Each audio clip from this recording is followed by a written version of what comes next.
এবং এই দুইয়ের মধ্যে যা কিছু আছে সব কিছুকে, আল্লাহর অস্তিত্ব ছাড়া বাকি সব কিছুকে যদি একটি পাল্লায় রাখা হয়, একটি হাতে রাখা হয়, আর লা ইলাহা ইল্লাল্লাহ এই বাক্যকে যদি অপর হাতে অপর পাল্লায় রাখা হয়, তাহলে লা ইলাহা ইল্লাল্লাহর পাল্লা ভারী হবে। এত ওয়েটফুল এই আমল, এত ওজনী এই আমল, এই জিকির। অর্থাৎ আল্লাহ সুবহানাহু ওয়া তাআলা মুসা আলাইহিস সালামকে যে বার্তা দিলেন সেটি হলো লা ইলাহা ইল্লাল্লাহর চাইতে ওজনী, এর চাইতে ওয়েটফুল, এর চাইতে ভারী, এর চাইতে শ্রেষ্ঠ, এর চাইতে মর্যাদাপূর্ণ কোনো জিকির আল্লাহর জমিনে আর নাই।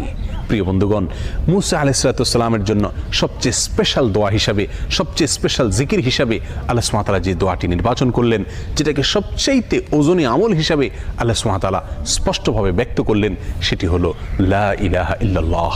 অথচ এই লা ইলাহা ইল্লাল্লাহ এটাকে আমরা খুব সাধারণ একটি জিকির মনে করি, খুব সাধারণ একটি দোয়া মনে করি, আমরা বিশেষ আমল খুঁজে বেড়াই। অথচ